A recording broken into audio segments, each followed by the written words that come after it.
Hello everyone, this is Kundan Kumar. Welcome to learning sessions. तो कैसे आप लोग? I hope you are doing well. तो आज इस लेक्चर के अंदर हम लोग एएफएम के मॉड्यूल सी के कुछ इंपॉर्टेंट न्यूमेरिकल्स को डिटेल में डिस्कस करने वाले हैं और उनसे रिलेटेड जो कॉन्सेप्ट्स हैं उनके बारे में भी चर्चा करने वाले हैं। तो आज का जो सेशन है वो काफी ज्यादा इंपॉर्टेंट रहने वाला है, तो इस सेशन को आपको शुरू से लेकर एंड तक जरूर देखना है और अपने फ्रेंड्स एंड कलीग्स के साथ भी जरूर शेयर करना है ताकि वो भी इस सेशन का बेनिफिट ले सके। अब फटाफट से बिना किसी देरी के सेशन को स्टार्ट करते हैं। तो आज का जो हमारा फर्स्ट टॉपिक है उसका नाम है कैपिटल इन्वेस्टमेंट डिसीजन। तो इससे रिलेटेड कुछ इंपॉर्टेंट न्यूमेरिकल्स को हम डिटेल में डिस्कस करेंगे।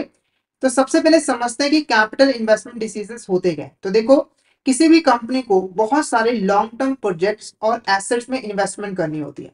तो कैपिटल इन्वेस्टमेंट डिसीजन के अंदर कंपनी डिसाइड करती है कि उन्हें किन प्रोजेक्ट और एसेट्स में इन्वेस्टमेंट करनी है और किस एसेट और प्रोजेक्ट में इन्वेस्टमेंट नहीं करनी। अब देखो, जो कैपिटल इन्वेस्टमेंट डिसीजंस होते हैं वो किसी भी कंपनी के लिए बहुत ज्यादा इंपॉर्टेंट होते हैं, क्योंकि एक तो इनकी जो अमाउंट होती है इन्वेस्टमेंट की वो बहुत ज्यादा होती है और इनका जो इम्पैक्ट है बिजनेस के ऊपर वो लॉन्ग टर्म के लिए पड़ता है। इसीलिए जो कंपनी है वो कैपिटल इन्वेस्टमेंट डिसीजन लेने के लिए इन्वेस्टमेंट अप्रेजल का यूज करती है।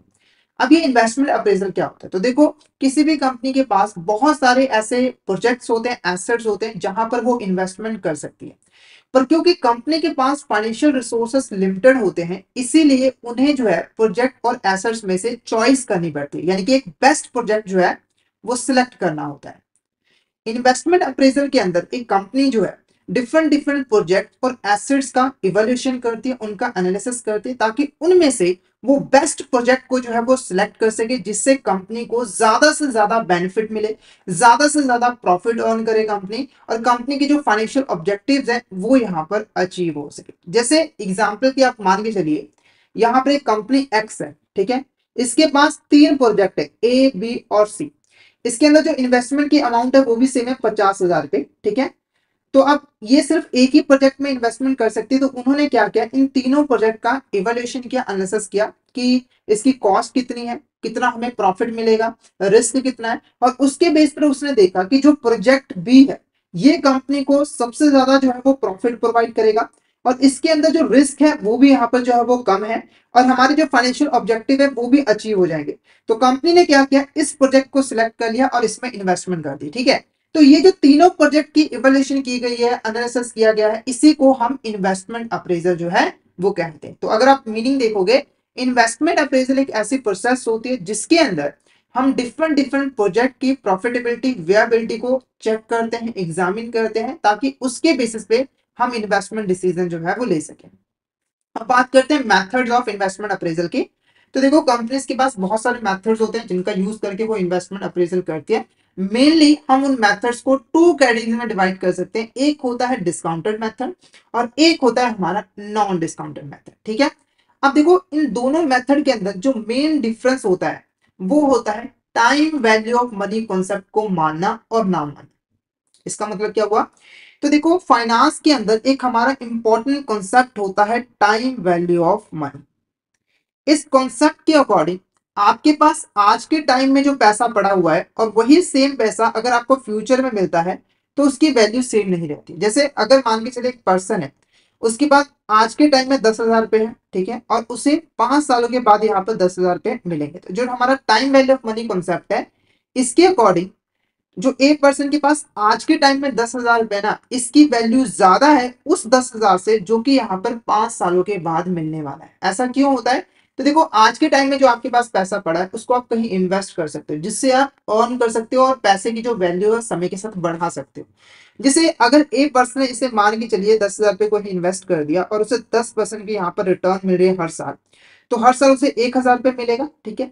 तो 5 सालों में उसने टोटल कितना रिटर्न कमाया? 5,000 रुपए कमाया।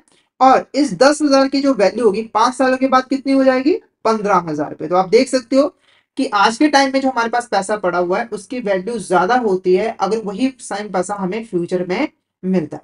तो जो डिस्काउंटेड मेथड है वो यहाँ पर टाइम वैल्यू ऑफ मनी को कंसीडर करता है। यानी कि जब हम डिस्काउंटेड मेथड का यूज करके इन्वेस्टमेंट अप्रेजल करते हैं, तो सबसे पहले हम क्या करते हैं कि हमारी जो कैश आउटफ्लो होती है, हमारा जो कैश आउटफ्लो होता है, जो हमने यहाँ पर इन्वेस्ट किया होता है, उनको हम कंपेयर करते हैं present value of cash inflow. Cash inflow यहाँ पर क्या है? जो भी पैसा आपको रिसीव होगा उस इन्वेस्टमेंट से। जैसे एग्जाम्पल के मान के चलिए आपने एक प्रोजेक्ट में 50,000 रुपए का इन्वेस्ट किया है और हर साल आपको 10,000 रुपए जो है वो मिलने वाले हैं 5 सालों तक। ठीक है, तो अब देखो क्या है कि आप क्या करोगे, आप इनका कंपैरिजन करोगे, यानी कि जो आपका कैश आउटफ्लो है और जो आपको कैश इनफ्लो जो है वो रिसीव होने वाला है। तो वैसे तो आपको अगले 5 साल में 50,000 रुपए मिलने वाला है, पर अब जब डिस्काउंटेड मेथड का यूज करोगे ना, तो ये जो फ्यूचर में आपको 50,000 रुपए मिलने वाला है, आप इसकी प्रेजेंट वैल्यू कैलकुलेट करोगे कि आज के टाइम में जब हम इन्वेस्टमेंट कर रहे हैं तो इसकी प्रेजेंट वैल्यू कितनी है। मान के चलिए आपने इसकी प्रेजेंट वैल्यू कैलकुलेट की और आज के टाइम में इसकी जो वैल्यू है वो कितनी यहाँ पर 40,000 रुपए है। तो जब आप कंपैरिजन करोगे तो आपको इन्वेस्टमेंट कर रहा है 50,000 रुपए और आपको मिल कितने रहे हैं, सिर्फ 40,000 रुपए। तो ये जो प्रोजेक्ट होगा वो आपके लिए बेनिफिशियल नहीं होगा, आप इसमें इन्वेस्टमेंट नहीं करोगे। कंफ्यूज बिल्कुल भी नहीं होना है। देखो हमने क्या किया है, देखो हम किसी प्रोजेक्ट में इन्वेस्टमेंट करते हैं तो हम उसकी प्रॉफिट जानना चाहते हैं, तो हम क्या करते हैं, जो हमने इन्वेस्टमेंट की और जो हमें पैसा मिलने वाला है इन्वेस्टमेंट के बाद उनका कंपेरिजन करते हैं। ठीक है, जब हम डिस्काउंटेड मेथड का यूज करोगे तो वो जो कंपेरिजन होगा वो प्रेजेंट वैल्यूज का होगा, आपकी कैश आउटफ्लो की भी प्रेजेंट वैल्यू जो आप आज इन्वेस्ट करो और जो आपको फ्यूचर में पैसा मिल रहा है उसकी भी आप प्रेजेंट वैल्यू को कैलकुलेट करोगे। पर नॉन डिस्काउंटेड मेथड में ऐसा नहीं होता, यहाँ पर हम टाइम वैल्यू ऑफ मनी को कंसीडर करते हैं। हम क्या करेंगे, सीधा जैसे आपने 50,000 रुपए यहाँ पर इन्वेस्ट किया, आपको अगले 5 सालों तक मान के चलिए 20,000 रुपए जो है वो मिलने वाले। ठीक है, तो आपको लगभग 1 लाख रुपए जो है वो 5 सालों में मिलेगा। तो आप क्या करोगे, सीधा इसका कंपैरिजन जो है इसके साथ कर दोगे, यानी कि आपको जो प्रॉफिट होगा वो 50,000 रुपए होगा। तो ये जो मेथड है वो हमारा नॉन डिस्काउंटेड मेथड है, जहां पर हमने इसकी प्रेजेंट वैल्यू कैलकुलेट नहीं की, बल्कि जैसी अमाउंट है उसको ही उठाकर हमने कंपैरिजन कर लिया है। ओके, जो डिस्काउंटेड मेथड होता है इसके अंदर हमारे दो इंपॉर्टेंट मेथड आते हैं, एक होता है नेट प्रेजेंट वैल्यू मेथड और दूसरा होता है internal rate of return method.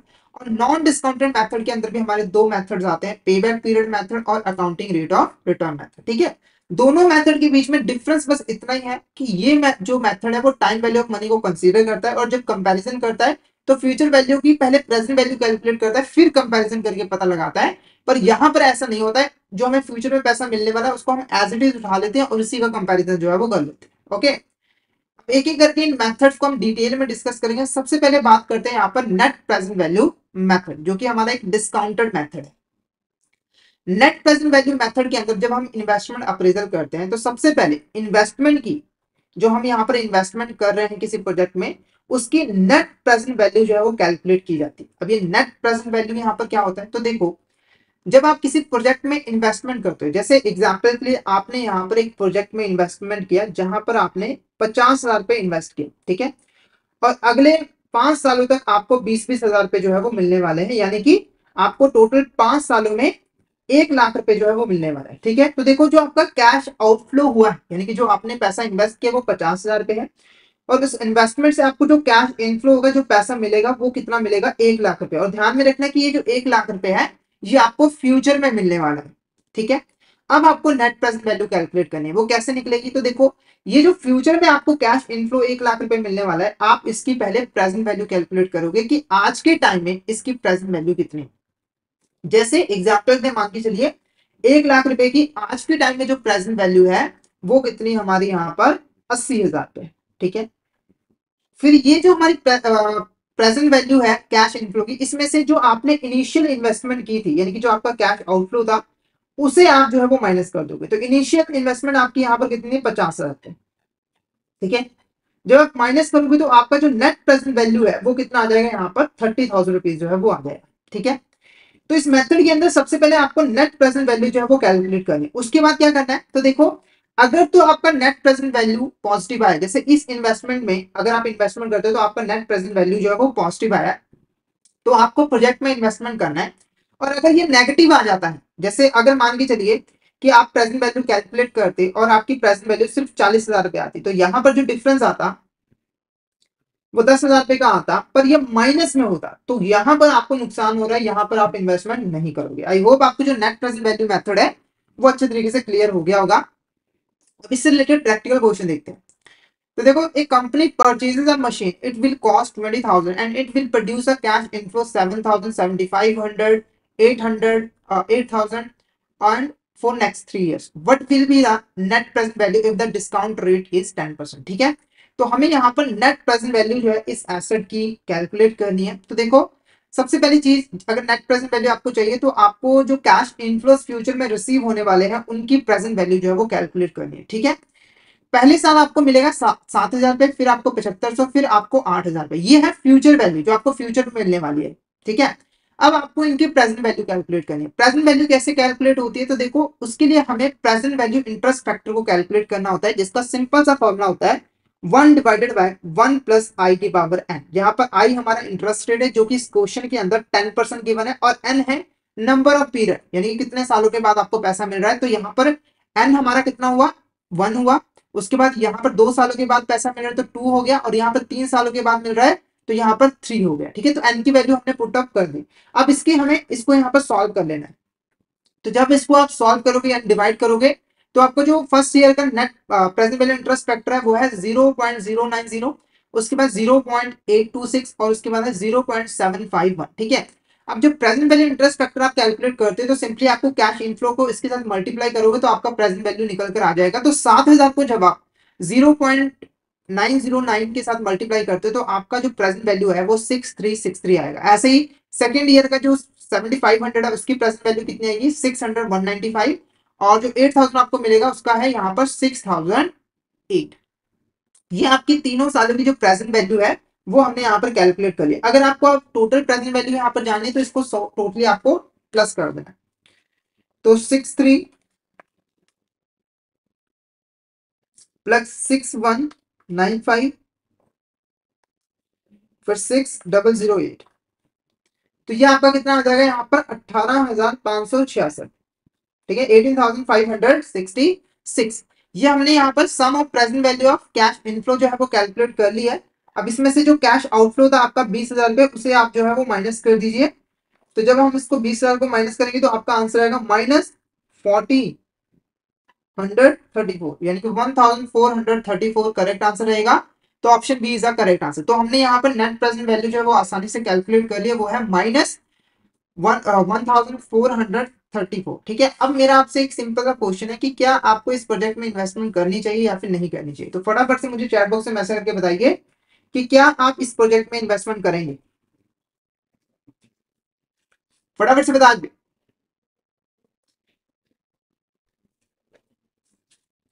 तो देखो, जब मैंने आपको मेथड समझाया तो मैंने आपको बताया था कि अगर आपका जो नेट प्रेजेंट वैल्यू है वो प्लस में आएगा तो आप इन्वेस्टमेंट करोगे, माइनस में आएगा तो आप इन्वेस्टमेंट नहीं करोगे। तो ऑप्शन बी, क्योंकि माइनस में आया है तो हमारा यहाँ पर इन्वेस्टमेंट नहीं करने का डिसीजन होगा। ओके, नेक्स्ट क्वेश्चन की बात करते हैं। Manufacturing company is considering investing in new machinery. The cost of machinery is 6 lakh and it expected to generate cash inflows 2 lakh per year for the next 5 years. The company required rate of return is 12%. Calculate the NPV of the investment and advise the company on whether it should be proceed with the purchase. ठीक है, तो देखो company एक machinery को purchase करना चाहती है, उसकी जो इनिशियल कॉस्ट है वो 6 लाख रुपीज, और उसको इन्वेस्टमेंट करने के बाद हर साल 2 लाख रुपए जो है वो मिलेंगे, और जो रिक्वायर्ड रेट ऑफ रिटर्न है 12% है। अब हमें डिटरमाइन करना है कि कंपनी को इन्वेस्टमेंट करनी चाहिए इस मशीनरी में कि नहीं। ठीक है, तो इसके लिए हमें नेट प्रेजेंट वैल्यू कैलकुलेट करनी पड़ेगी, और नेट प्रेजेंट वैल्यू के लिए सबसे पहले हमें क्या चाहिए होगा, जो हमारे कैश इनफ्लोस हमें 2 लाख रुपए 5 सालों तक मिलने वाले यानी कि 10 लाख रुपए, उसकी प्रेजेंट वैल्यू को हमें कैलकुलेट करना है। ठीक है, तो देखो अब हमें कोई टेबल बनाने की जरूरत नहीं है, क्योंकि ये ना एक एन्युटी का केस बन जाता है। एन्युटी क्यों है, तो देखो आपको रेगुलर इंटरवल पर एक फिक्स्ड अमाउंट जो है वो रिसीव हो रही है, तो ये एक एन्युटी होगी, और एन्युटी की प्रेजेंट वैल्यू हम आसानी से कैलकुलेट कर सकते हैं एक फॉर्मूले की हेल्प से। वो फॉर्मूला क्या है हमारे यहाँ पर, present value is equal to C 1 + r⁻n - 1 divided by r 1 + r⁻n, जहाँ पे r क्या है हमारा रिक्वायर्ड रेट ऑफ रिटर्न है, n क्या है हमारा नंबर ऑफ पेमेंट्स है -1। ठीक है, अब हमें सिर्फ यहाँ पर वैल्यू जो है वो पुट करने हैं। सबसे पहले देखो, जो हमारा कैश फ्लो है वो कितना है यहाँ पर 2 लाख रुपए का है, यानी कि आपको हर साल कितना पैसा मिला है 2 लाख रुपए का। उसके बाद 1 + r, r हमारा देखो 12% का, तो ये हमारा हो जाएगा 0.12। उसके बाद देखो नंबर ऑफ ईयर्स, यानी कि आपको नंबर ऑफ पेमेंट्स कितनी मिलेगी 5 सालों में 5 बार मिलेगी, तो n की वैल्यू हमारी कितनी आ जाएगी यहाँ पर 5, -1 कर दीजिए, डिवाइड कर दीजिए यहाँ पर r 0.12 एंड 1 + r जो कि हमारा 0.12 की पावर 5।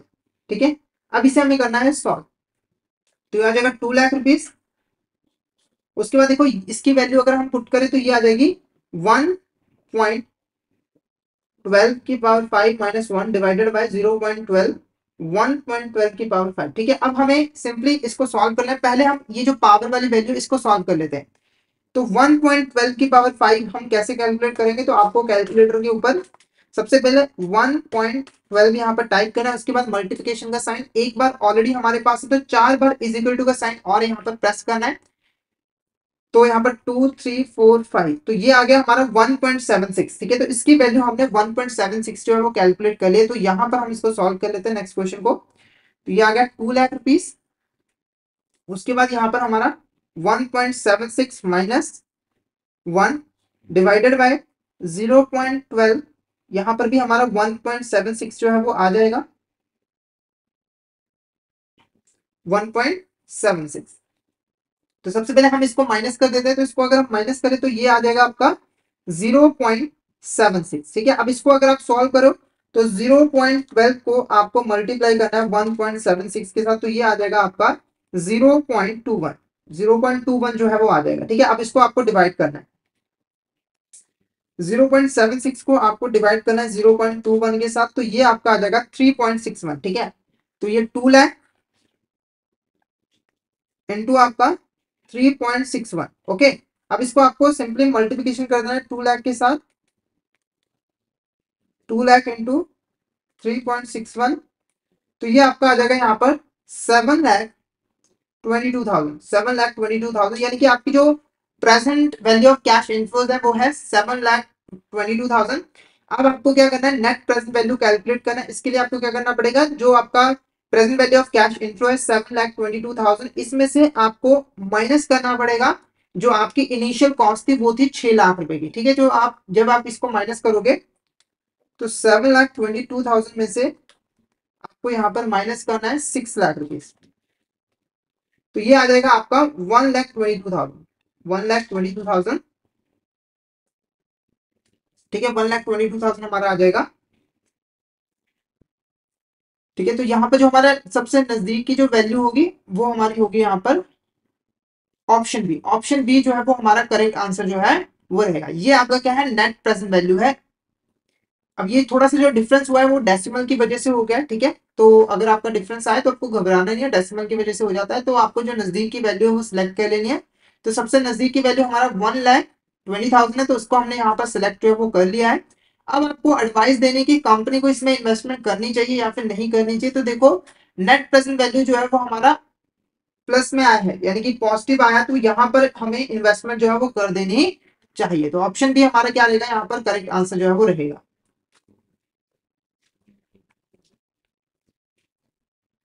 नेक्स्ट क्वेश्चन की हम बात करते हैं internal rate of return method. क्या है हमारे यहाँ पर, internal rate of return method.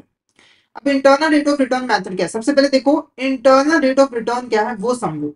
ठीक है, तो देखो इंटरनल रेट ऑफ रिटर्न एक ऐसा डिस्काउंट रेट होता है या फिर इंटरेस्ट रेट होता है जिसके ऊपर आपकी जो नेट प्रेजेंट वैल्यू होगी वो जीरो आती है। नेट प्रेजेंट वैल्यू के बारे में ऑलरेडी मैंने आपको समझा दिया है। ठीक है, जैसे एग्जाम्पल के लिए मान के चलिए आपका जो 10% के ऊपर, अगर आप 10% के ऊपर कैश इनफ्लोज को डिस्काउंट करते तो कैश इनफ्लोज की जो प्रेजेंट वैल्यू है वो कैश आउटफ्लो के इक्वल हो जाती है। तो यहाँ पर नेट प्रेजेंट वैल्यू आपकी क्या हो जाएगी, जीरो हो जाएगी। ठीक है, अब इस मेथड के अंदर हम इन्वेस्टमेंट डिसीजन कैसे लेते हैं, तो देखो अगर आपका जो इंटरनल रेट ऑफ रिटर्न है वो आपकी कॉस्ट ऑफ कैपिटल से ज्यादा आता है, जैसे आपका जो इंटरनल रेट ऑफ रिटर्न है वो 20% का है और आपकी जो कॉस्ट ऑफ कैपिटल है वो आपके यहाँ पर 15% का है, तो इस केस में आप इन्वेस्टमेंट करोगे। और अगर इसका ऑपोजिट होता है, जैसे कि आपका जो कॉस्ट ऑफ कैपिटल है वो 20% और इंटरनल रेट ऑफ रिटर्न आपका 50% है, तो यहाँ पर आप इन्वेस्टमेंट नहीं करोगे। अब इसको कैसे कैलकुलेट किया जाता है इंटरनल रेट ऑफ रिटर्न को, उसको हम सिंपल से एग्जाम्पल की हेल्प से समझेंगे। तो देखो, जब भी हमें internal rate of return calculate करना है तो हमें ना दो नेट प्रेजेंट वैल्यू यहाँ पर चाहिए होती है, एक प्लस में चाहिए होती है और एक हमें यहाँ पर माइनस में चाहिए होती है। तो देखो हमने ऑलरेडी कैलकुलेट किया हुआ है 10% के ऊपर जो नेट प्रेजेंट वैल्यू वो 1 लाख रुपए है जो कि पॉजिटिव है, और 12% डिस्काउंट रेट के ऊपर हमारी जो नेट प्रेजेंट वैल्यू वो 25,000 है जो कि नेगेटिव है। अब ऐसा हमने क्यों किया है, तो यहाँ पे देखो जो फॉर्मूला होता है इंटरनल रेट ऑफ रिटर्न को कैलकुलेट करने का वो इस तरीका होता है, R A plus NPV A divided by NPV A minus NPV B R B minus R. ठीक है, जहां पर आर ए है लोअर डिस्काउंट रेट जो कि यहाँ पर 10% है। ठीक है, उसके बाद जो एनपीवी ए है ये है लोअर डिस्काउंट रेट पे जो हमारी नेट प्रेजेंट वैल्यू आई है जो कि 1 लाख रुपए है, उसके बाद एनपीवी बी यहाँ पर क्या है, तो देखो जो हमारा हायर डिस्काउंट रेट है उसके ऊपर जो हमारी नेट प्रेजेंट वैल्यू आई है, जो कि हमारी कितनी आई है, -25,000 आई है, -25,000 जो है वो आई है। उसके बाद आरबी है हमारा हायर डिस्काउंट रेट है, ठीक है। तो सबसे पहले देखो हमारा नेट प्रेजेंट वैल्यू, हमारा जो लोअर डिस्काउंट रेट है वो कितना है, 10% का है, तो हमने 10 लिख दिया। उसके बाद देखो हमारा जो net present value at the rate of lower interest rate है वो है 1,00,000 रुपए, ठीक है। तो हमें यहाँ पर क्या करना है, 1,00,000 रुपए में से माइनस करना है, 1,00,000 रुपए में से हमें माइनस करना है -25,000, ठीक है। तो ये आपका कितना आ जाएगा, 1,00,000 प्लस 25,000 आ जाएगा, क्योंकि माइनस माइनस हमारा यहाँ पर प्लस हो जाएगा, ठीक है। तो अगर हम इसको फर्दर यहाँ पर सॉल्व करें तो 10 प्लस 1,00,000 डिवाइडेड बाय 1,25,000, ठीक है। उसके बाद हमारा यहाँ पर नेक्स्ट मल्टीप्लाई हमें करना है 2 के साथ, क्योंकि 12 में से 10 को हमने माइनस कर दिया, ठीक है। तो 1,00,000 डिवाइडेड बाय 1,25,000 इंटू कर देना है 2 के साथ, तो ये आ जाएगा आपका 1.6। तो 10 प्लस 1.6 इज इक्वल टू क्या हो जाएगा, 11.6%। तो आपका जो इंटरनल रेट ऑफ रिटर्न है वो कितना है, 11.6%। तो ऑप्शन बी हमारे यहाँ पर क्या होगा, करेक्ट आंसर रहेगा। तो इस तरीके से आप आसानी से जो है इंटरनल रेट ऑफ रिटर्न को कैलकुलेट कर सकते हो। तो ऑप्शन बी 11.6% हमारा करेक्ट आंसर जो है वो रहेगा। नेक्स्ट अब बात करते हैं पे बैक पीरियड मेथड की। ये हमारा है नॉन डिस्काउंटेड मेथड, ये हमारा नॉन डिस्काउंटेड मेथड, ठीक है। अब पे बैक पीरियड मेथड क्या है, तो पे बैक पीरियड मेथड को समझने से पहले पे बैक पीरियड क्या होता है इसका मतलब समझ लो, ठीक है। तो देखो जब आप किसी प्रोजेक्ट में इन्वेस्टमेंट करते हो, ठीक है, तो जो पैसा आपने इन्वेस्ट किया होता है वो जितने टाइम पीरियड में आपको वापस मिल जाता है वो उस प्रोजेक्ट का पे बैक पीरियड कहलाता है। जैसे एग्जाम्पल थे, आपने एक प्रोजेक्ट में 50,000 रुपये यहाँ पर इन्वेस्ट किया है, ठीक है, और आपको हर साल 10,000 रुपये जो है वो मिलेगा, यानी कि टोटल 5 ईयर्स के अंदर आपने जो 50,000 रुपये इन्वेस्टमेंट किया था वो आपको जो है वो वापस मिल जाएगा, 50,000 रुपये आपको वापस मिल जाएगा। तो ये जो 5 ईयर्स है जिसमें आपका इन्वेस्टमेंट का पैसा वापस आया, इसी को हम क्या कहते हैं, पे बैक पीरियड, ठीक है। और पे बैक पीरियड मेथड के अंदर जब हम इन्वेस्टमेंट अप्रेजल करते हैं तो हमारे जो प्रोजेक्ट्स होते हैं उनका जो पे बैक पीरियड होता है उनको जो है वो कंपेयर किया था, और जिस प्रोजेक्ट का पे बैक पीरियड सबसे कम होता है उसको हम सिलेक्ट कर लेते हैं। जैसे यहाँ पर दो हमारे प्रोजेक्ट हैं, एक प्रोजेक्ट ए है एक प्रोजेक्ट बी है, उसके अंदर जो इन्वेस्टमेंट है वो सेम है 5,00,000 रुपए की। प्रोजेक्ट ए के जो कैश फ्लोज हैं वो है 2,00,000, 2,00,000, 1,00,000, 2,00,000, 3,00,000, और प्रोजेक्ट बी के जो कैश फ्लोज हैं वो 1,00,000, 1,00,000, 1,00,000 है, ठीक है। तो यहाँ पर अगर आप कंपैरिजन करो तो प्रोजेक्ट ए का जो हमारा प्रोजेक्ट ए से का जो पे बैक पीरियड है वो 3 ईयर्स का है, यानी कि आपको अगले 3 साल में आपका जो 5,00,000 रुपए आपने इन्वेस्टमेंट किया था वो वापस मिल जाएगा। और प्रोजेक्ट बी का जो पे बैक पीरियड है वो कितना है, 5 ईयर है, क्योंकि 1-1 लाख करके आपको 5 सालों में जो है अपना इन्वेस्टमेंट का पैसा जो है वो मिलेगा। तो देखो प्रोजेक्ट ए का जो पे बैक पीरियड है वो सिर्फ 3 साल का है, तो हम इस प्रोजेक्ट को जो है वो सिलेक्ट कर लेंगे, यानी कि जिस भी प्रोजेक्ट का पे बैक पीरियड कम होता है उस प्रोजेक्ट को हम जो है वो सिलेक्ट कर लेते हैं। क्लियर है आपको यहाँ तक? किसी भी तरह का डाउट हो तो आप चैट बॉक्स में मैसेज करके पूछ सकते हो। नेक्स्ट बात करते हैं, company had decided to invest in a new machine to improve its production capacity. The cost of purchasing the machine is 1,00,000। The machine is expected to generate annual cash inflows of 20,000 for the company. तो यहाँ पर हमें calculate करना है पे back period, कि यहाँ पर पे बैक पीरियड यहाँ पर कितना होगा।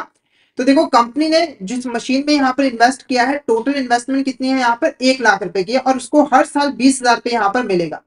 यानी कि सीधा से हिसाब है कि जो इनिशियल इन्वेस्टमेंट है उसको आपको 20,000 के साथ आपको डिवाइड करना है। जब आप डिवाइड करोगे तो आपका 5 ईयर्स आ जाएगा, यानी कि आपको 20,000 करके अगले 5 सालों में जो है वो पैसा मिल जाएगा, ठीक है। तो अगर आपके पास एनुअल कैश इनफ्लोज जो है वो गिवन है तो वहां पर पे बैक पीरियड कैलकुलेट करना बहुत ही आसान होता है। आपको सिर्फ इनिशियल इन्वेस्टमेंट को डिवाइड कर देना होता है आपका जो भी एनुअल कैश इनफ्लो है। जैसे मैंने 1,00,000 को 20,000 रुपए के साथ डिवाइड कर दिया। अगर अमाउंट डिफर करती है, जैसे मैंने एग्जांपल दी थी, किसी में 1,00,000 आ रहा है, किसी में 2,00,000 आ रहा है, तो वहां पर आपको टोटल ऐड करके ही पे बैक पीरियड जो है वो कैलकुलेट करना पड़ता है, ठीक है।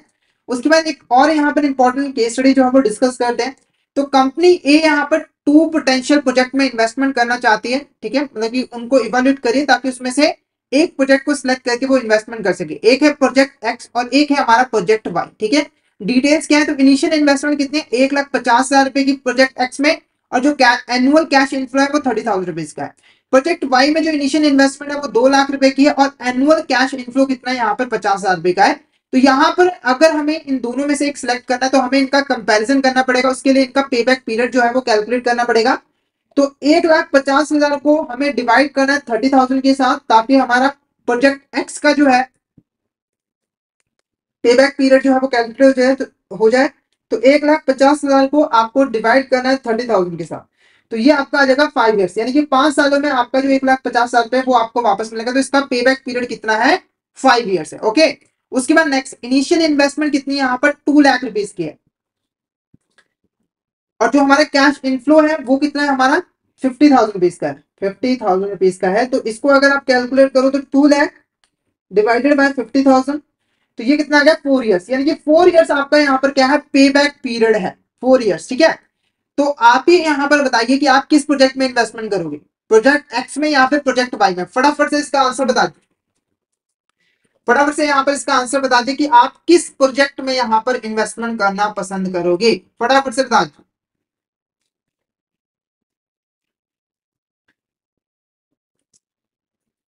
किस प्रोजेक्ट में आप इन्वेस्टमेंट करने जाओगे, तो इसका जो करेक्ट आंसर आएगा कि प्रोजेक्ट वाई वाई में आप इन्वेस्टमेंट करना चाहोगे, क्योंकि यहां पर आपका जो पे बैक पीरियड है वो कम है प्रोजेक्ट एक्स से 1 साल का। तो यहां पर हम प्रोजेक्ट वाई में इन्वेस्टमेंट जो है वो करेंगे। तो आई होप आपको यहाँ पर तीनों के तीनों जो मेथड्स है वो क्लियर हो गए होंगे। उसके बाद हमारा जो लास्ट मेथड है वो है अकाउंटिंग रेट ऑफ रिटर्न। इस मेथड को डिस्कस करने से पहले मैं आपको बता दूं कि अगर आप सिस्टमेटिक वे में एएफएल एग्जाम की प्रिपरेशन करना चाहते हो तो आप हमारे कोर्सेज में एनरोल कर सकते हो, जहां पर हम आपको प्रोवाइड करवाते हैं कॉन्सेप्चुअल वीडियोस जो कि हमारे हिंदी और इंग्लिश लैंग्वेज के मिक्स में अवेलेबल होते हैं। इसी के साथ हम आपको mock test, mega mock test और एक पीडीएफ नोट्स भी कॉम्प्लीमेंट्री प्रोवाइड करते हैं, ताकि आप रिवीजन अच्छी तरीके से कर सको और अपने पेपर की प्रिपरेशन जो है वो अच्छी तरीके से कर सको, ठीक है। और ये जो लाइव क्लास होती है वो आपको रिकॉर्डेड फॉर्म में मिल जाती है, जैसे कि अगर आप कोई क्लास मिस कर देते हो तो आपको घबराने की जरूरत नहीं है, आपको वो रिकॉर्डेड फॉर्म में मिल जाती है। ओके, तो अगर आप हमारे कोर्स में एनरोल करना चाहते हो तो हमारे कोर्सेज जो है वो इजिली एक्सेसिबल है। आपको ऐप स्टोर और प्ले स्टोर दोनों ही जगहों पर हमारे ऐप मिल जाएंगे। वहां पर जाके आपको टाइप करना है लर्निंग सेशन आईआईटीएफ एग्जाम्स, और वहां पर इन ऐप के थ्रू आप हमारे कोर्सेज को एनरोल कर सकते हो। और अगर आप अभी हमारे कोर्स में एनरोल करते हैं तो आपको लगभग 82% का ऑफ मिल जाता है हमारे कोर्सेज पे, जिसके लिए आपको कूपन कोड यूज करना होगा समर 2024। तो इस कूपन कोड का यूज करके हमारे कोर्स में जो है वो एनरोल कर लीजिएगा, और हमारे टेलीग्राम चैनल को भी जरूर ज्वाइन कर लीजिएगा, क्योंकि हम इसमें एग्जाम से रिलेटेड, क्लासेस से रिलेटेड जितने भी इंपॉर्टेंट अपडेट्स हैं वो डालते रहते हैं। और अगर आपको भी किसी भी तरह की क्वेरी आती है तो आप इस चैनल पे मैसेज कर सकते हो। तो फटाफट से हमारे टेलीग्राम चैनल को ज्वाइन कर लीजिए, ताकि कोई इंपॉर्टेंट अपडेट आपसे मिस ना हो जाए। इसका लिंक आपको वीडियो के डिस्क्रिप्शन बॉक्स में मिल जाएगा, ठीक है। ओके, तो नेक्स्ट हमारा जो मेथड है वो है accounting rate of return method. क्या है हमारे यहाँ पर, accounting rate of return method. अब ये accounting rate of return method क्या होता है, ठीक है। तो देखो, accounting rate of return basically एक एवरेज, ठीक है, एवरेज प्रॉफिट होता है जो कि आप कमा रहे होते हो अपने इन्वेस्टमेंट से। जैसे एग्जांपल की आपको बताऊं कि आपने 1 लाख रुपए यहाँ पर इन्वेस्ट किया है, ठीक है, और आपको एवरेजली इस पे जो प्रॉफिट हो रहा है वो यहाँ पर 10,000 रुपीज का होगा, यानी कि आपको हर साल इसका 10% के इक्वल जो है आपको एवरेज प्रॉफिट जो है वो हो रहा है। तो ये जो 10% है इसको ही हम क्या कहते हैं, अकाउंटिंग रेट ऑफ रिटर्न, यानी कि आपका जो एवरेज प्रॉफिट आप जिस रेट से कमा रहे हो अपने इनिशियल इन्वेस्टमेंट से, प्रोजेक्ट से, तो वो आपका अकाउंटिंग रेट ऑफ रिटर्न जो है वो कहलाता है, ठीक है। तो एक इंपॉर्टेंट यहाँ पर हम क्वेश्चन डिस्कस करेंगे। देखो, एक company purchase a machine 1 lakh having a life of 5 years, it is expected that it will generate profit as follows. तो कंपनी ने यहाँ पर एक मशीन को परचेज किया है जिसकी वैल्यू कितनी है, 1 लाख रुपए, और इसकी जो लाइफ है वो 5 years है। तो जो प्रॉफिट यहाँ पे जनरेट करेगा ये प्रोजेक्ट वो इस तरीके से है, जैसे कि पहले साल 40,000 रुपए का प्रॉफिट, दूसरे साल 30,000 रुपए का, तीसरे साल 50,000 रुपए का, चौथे साल हमारा 25,000 रुपए का। अब इससे हमें जो है अकाउंटिंग रेट ऑफ रिटर्न को जो है वो कैलकुलेट करना है। अकाउंटिंग रेट ऑफ रिटर्न कैसे निकलता है, तो देखो, एआरआर को कैलकुलेट करने का हमारा फॉर्मूला होता है average profit after tax divided by initial investment, यानी कि जो आपका एवरेज प्रॉफिट है, यानी कि हमें पहले यहाँ पर एवरेज प्रॉफिट कैलकुलेट करना पड़ेगा कि आप एवरेजली कितना प्रॉफिट कमाते हैं। वो कैसे निकलेगा, तो आपको पहले इन चारों को प्लस करना पड़ेगा, यानी कि 4 सालों का जो प्रॉफिट है उसको आपको प्लस करना पड़ेगा। तो 40,000, 30,000 प्लस 50,000 प्लस 25,000। ठीक है, अब इसको आपको क्या करना पड़ेगा, 4 से डिवाइड करना पड़ेगा ताकि आपको एक साल की जो एवरेज प्रॉफिट है वो मिल जाए। तो अगर आप इसको यहाँ पर ऐड करोगे तो 40,000, 30,000, 50,000 एंड 25,000। ठीक है, तो ये आपका आ जाएगा 1,45,000। ठीक है, अब इसको आपको 4 के साथ डिवाइड कर देना है। तो 4 के साथ आपको डिवाइड करने पे ये आपका एवरेज एनुअल प्रॉफिट कितना आ जाएगा, 36,250। और ध्यान में रखना है कि ये जो एवरेज एनुअल प्रॉफिट है ये आपका आया है प्रॉफिट आफ्टर टैक्स, यानी कि आपने इसमें से टैक्स वगैरह जो है वो पे कर दिया है। ठीक है, तो एआरआर को कैलकुलेट करने का फॉर्मूला क्या है, एवरेज प्रॉफिट आफ्टर टैक्स। तो ये हमारा कितना है, 36,250। 36,250। उसके बाद इसे डिवाइड करना है इनिशियल इन्वेस्टमेंट के साथ और इनटू कर देना है 100। तो इनिशियल इन्वेस्टमेंट कितनी थी आपकी, 1,00,000 रुपए की। तो 1,00,000 रुपए इंटू कर देना है 100। 36,250 को हमें यहाँ पर डिवाइड करना है 1,00,000 के साथ, इंटू कर देना है 100।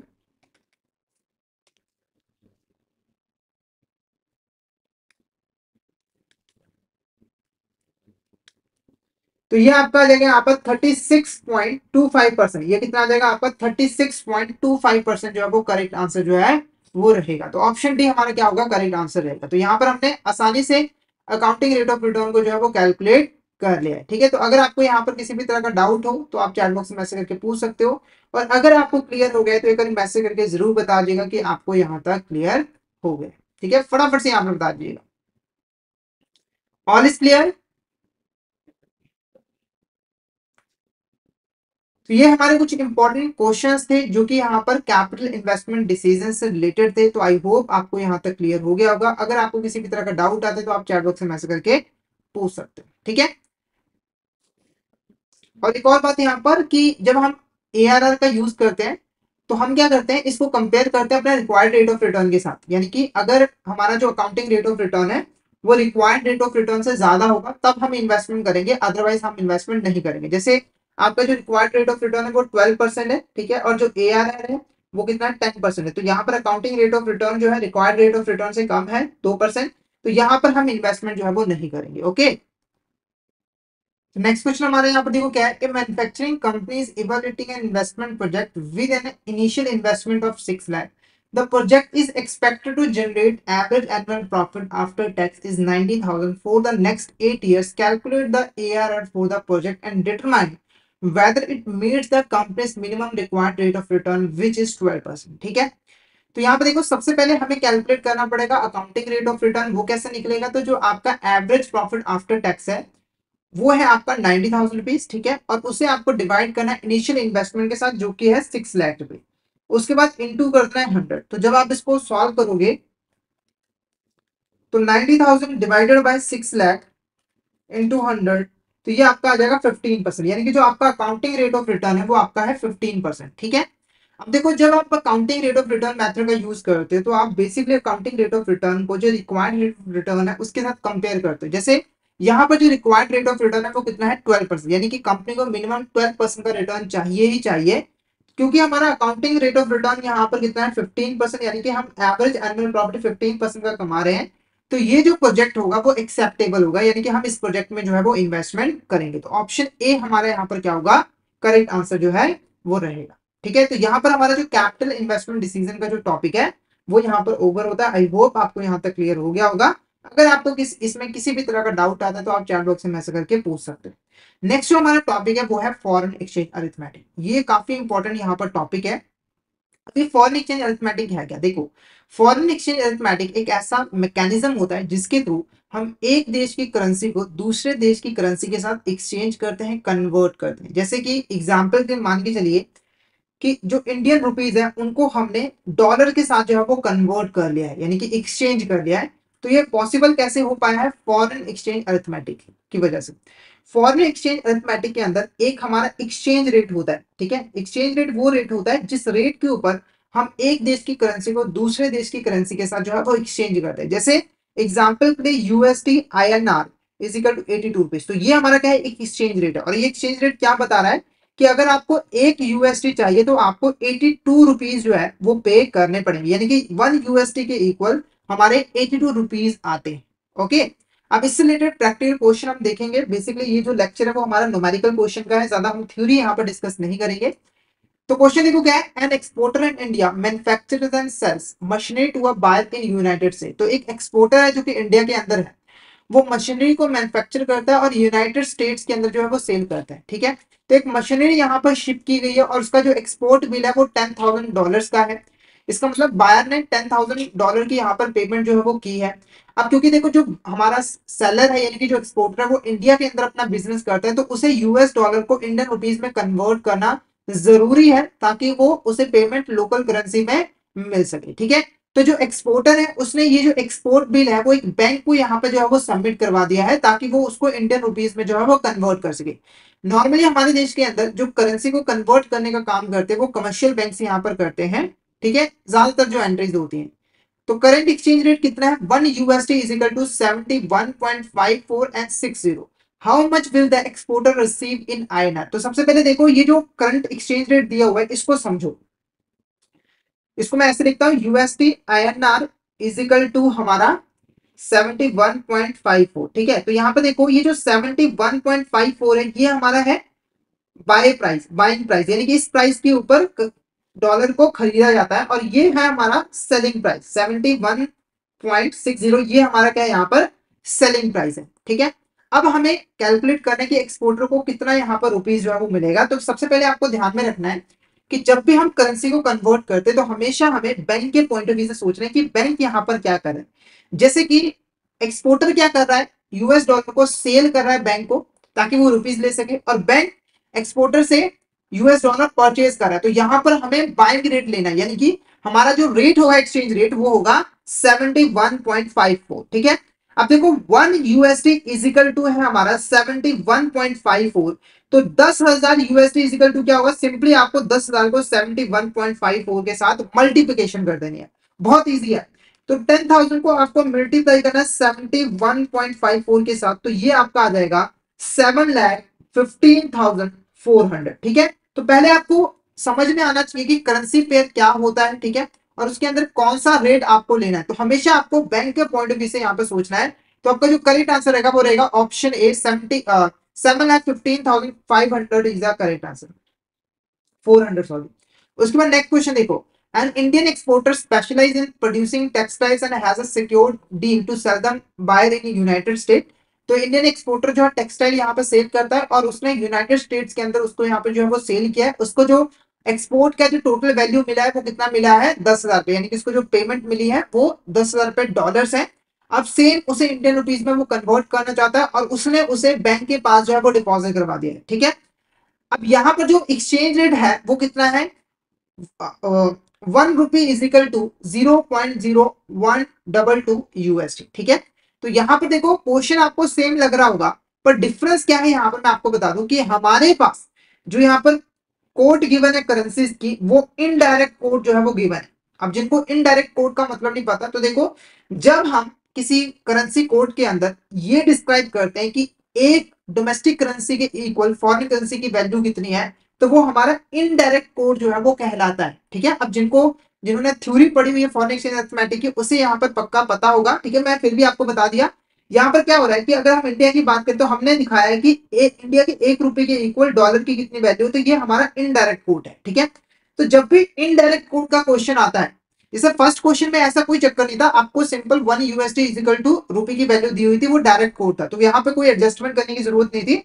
पर जैसे ही आपके पास इनडायरेक्ट कोड आता है आपको एडजस्टमेंट करनी पड़ेगी। क्या एडजस्टमेंट करनी पड़ेगी, उसको डायरेक्ट कोड में कन्वर्ट करना पड़ेगा। वो कैसे होगा, तो आपको सिंपली इनडायरेक्ट कोड को 1 के साथ जो है वो डिवाइड कर देना है। ठीक है, 1 डिवाइडेड बाय इनडायरेक्ट कोड, तो 1 डिवाइडेड बाय इनडायरेक्ट कोड आपका कितना है 0.0122। ठीक है, तो जब आप इसको 1 के साथ डिवाइड करोगे, 1 डिवाइडेड बाय 0.0122, तो ये आपका जो कोड बनेगा वो बनेगा 81.96, यानी कि 1 USD इज इक्वल टू 8196 यहाँ पर रुपीज। अब हमने ऐसा क्यों किया, तो देखो हमारे पास डॉलर गिवन है 10,000 पे। ठीक है, तो हमें ये जानना है कि 1 USD की इक्वल INR की कितनी वैल्यू, ताकि हम सिंपल मल्टीप्लाई करके टोटल वैल्यू कैलकुलेट कर सके। तो अब हमें पता लग चुका है कि हमारी जो वैल्यू है वो कितनी है, 81.96 है। तो आपको इसे 81.96 के साथ जो है वो मल्टीप्लाई कर देना है। तो 10,000 इंटू 81.96, तो ये आ जाएगा आपका 8,19,600। तो 8,19,600, तो ऑप्शन बी हमारे यहाँ पर क्या हो जाएगा, करेक्ट आंसर जो है वो रहेगा। क्लियर है आपको यहाँ तक? तो ये हमने करेंसी कन्वर्जन के दो इंपॉर्टेंट क्वेश्चन को जो है डिस्कस कर लिया है। आई होप आपको यहाँ पर क्लियर हो गया होगा। अब नेक्स्ट क्वेश्चन की बात करते हैं। A company based in Germany is exporting machinery worth 5 lakh euro to a company in India. The Indian company needs to pay in Indian rupees. To determine the payment amount in INR, we need to use the exchange rate provided. USD is available. 1 USD is equal to 75.54 rupees, and USD rate in London, 1 USD is equal to 0.75 euro. What will be the euro rupee rate? ठीक है, तो देखो यहाँ पर दिक्कत क्या है question के अंदर, कि आपको कन्वर्ट करना है यूरो को रुपीस के साथ, क्योंकि जर्मनी से हमने मशीनरी एक्सपोर्ट किया तो हमें पेमेंट यूरोस में करनी है। पर दिक्कत क्या है कि हमारे पास यूरो और रुपी रेट का एक्सचेंज रेट गिवन ही नहीं है। तो जब आपके पास ऐसी दो करेंसी जिसका एक्सचेंज रेट गिवन नहीं होता है, उनको कन्वर्ट करना होता है, यानी कि एक दूसरे के ऑपोजिट वैल्यू कैलकुलेट करनी होती है, तो वहां पर हम यूज करते हैं क्रॉस रेट का। क्या यूज करते हैं? Cross rate. अब ये क्रॉस रेट क्या होता है, तो देखो जब भी हम क्रॉस रेट का यूज करते हैं तो सबसे पहले हम एक कॉमन करेंसी फाइंड आउट करते हैं जिसका एक्सचेंज रेट जो है वो दोनों करेंसीज के साथ अवेलेबल हो। जैसे कि यहां पर हमारा जो कॉमन करेंसी है वो क्या है, यूएसटी है। क्या है हमारे यहाँ पर? यूएसटी। क्योंकि यूएसटी का एक्सचेंज रेट इंडियन रुपीज के साथ भी गिवन है और यूरो के साथ भी गिवन है। ठीक है, अब हम क्या करते हैं, इस कॉमन करेंसी का यूज करके एक्सचेंज रेट फाइंड आउट करते हैं। कैसे करते हैं इसको एग्जांपल के साथ प्रॉपर यहाँ पर समझेंगे। तो सबसे पहले देखो हम क्या करेंगे, रुपीस को सेल करके उसे यहां पर डॉलर में कन्वर्ट करेंगे। क्या करेंगे? डॉलर में कन्वर्ट करेंगे। यानी कि पहले हम क्या करेंगे, 1 यूएसडी को बाय करेंगे 75.54 रुपीस के साथ। ओके, उसके बाद जब हमने यूएसडी यहां पर बाय कर लिया है, यानी कि अब हमारे पास यूएसडी डॉलर आ चुका है, हम उसको सेल करके यूरो को जो है वो परचेज करेंगे। यानी कि हमारा 1 USD is equal to 0.75 euro. ठीक है, फिर से एक बार मैं बता देता हूं। आपने करना क्या है, यहाँ पर सबसे पहले कॉमन करेंसी फाइंड आउट की। अब क्या करना है कि आपको इंडियन रुपीस को सेल करके कॉमन करेंसी यानी कि यूएसडी को बाय करना है। फिर आपको यूएसडी को सेल करके यूरो को जो है वो बाय करना है। ऐसा हमने क्यों किया, तो देखो जब हम ऐसा करते हैं तो हमें पता लगता है कि 1 यूएसडी इज इक्वल टू है 75.54 रुपीज और 0.75 यूरो। यानी कि इनडायरेक्ट वे में हम यहां पर कहें तो हमारा 75.54 रुपीज इज इक्वल टू क्या होगा, 0.75 यूरो। ठीक है, अब कैसे हुआ देखो, 75.54 रुपीज के इक्वल कितना है, 1 यूएसडी है, और 0.75 यूरो के इक्वल भी कितना है, 1 यूएसडी है। ठीक है, तो यूएसडी कैंसिल हो गए, तो सिंपली हमारा 75.54 रुपीज जो है वो इक्वल हो जाएगा 0.75 यूरो के साथ। ठीक है, अब हमें जानना है कि 1 यूरो की यहाँ पर वैल्यू कितनी है, तो हमें क्या करना है, सिंपली इसको इधर ले आकर डिवाइड करना है। यानी कि 75.54 को 0.75 के साथ जो है डिवाइड करना है, और यहाँ पर 1 यूरो की वैल्यू जो है निकल कर आ जाएगी। तो जब आप इसको यहाँ पर सॉल्व करोगे 75.54 के साथ आप यहाँ पर सॉल्व करोगे 75.54 डिवाइडेड बाय 0.75, तो ये आपका आ जाएगा 100.72। ठीक है, यानी कि आपका जो यूरो और रुपी रेट एक्सचेंज रेट है वो कितना है, यहाँ पर 1 euro is equal to 100.72 rupees. ठीक है, तो हमारा जो करेक्ट आंसर रहेगा वो रहेगा option B is the correct answer. तो इस तरीके से आप क्रॉस रेट का यूज करके आसानी से जो है क्रॉस रेट को मतलब दो ऐसी करेंसी जिनके बीच में एक्सचेंज रेट गिवन नहीं है उसको कैलकुलेट जो है वो कर सकते हो। अब मैं आपको यहाँ पर एक शॉर्टकट मेथड बताऊंगा जिसका यूज करके आप आसानी से क्रॉस रेट को कैलकुलेट जो है वो कर सकते हो। आपको क्या करना है, यहाँ पर एक जेड ड्रॉ कर देना है। ठीक है, और यहाँ पर कॉमन करेंसी लिख लेनी है यूएसटी और यूएसडी। यहाँ पर आपकी डोमेस्टिक करेंसी होगी और यहाँ पर आपकी वो करेंसी जिसके साथ आप कन्वर्ट करना चाहते हो। अब आपको वैल्यू जो है वो पुट करनी है, तो देखो आईएनआर की वैल्यू कितनी है, 0.75.454। ठीक है, और यूरो की वैल्यू यहाँ पर कितनी है, यूरो की वैल्यू है 0.75 यूरो। ठीक है, अगर देखो आपके पास वैल्यू यहां और यहां दिख जाती है तो आपको यहां पर करना होता है डिवाइड, जैसे हमने किया था ना 75 7.54 उसको आपको डिवाइड करना है, ठीक है, किसके साथ, हमारा 0.75 के साथ, ठीक है। और अगर आपको वैल्यू यहां और यहां मिल जाती है तो वहां पर आपको मल्टीप्लिकेशन करनी है, वो हम अगले क्वेश्चन में यहां पर देखेंगे। नेक्स्ट क्वेश्चन की बात करते हैं। A company in India needs to determine the exchange rate between euro and Indian rupee to convert a payment of 1 lakh received from European client. The given exchange rate is USD is available at Delhi. 1 USD is equal to 75.54 rupees and USD rate in London is 1 euro is equal to 0.90 USD. What will be the euro rupee rate? तो यहाँ पर आपको shortcut method का use करना है। सबसे पहले आपको एक जेट ड्रॉ करना है, ठीक है। यहाँ पर यूएसडी, यहाँ पर यूएसडी, यहाँ पर यूरो और यहाँ पर आईएनआर लिख लेना है, ठीक है।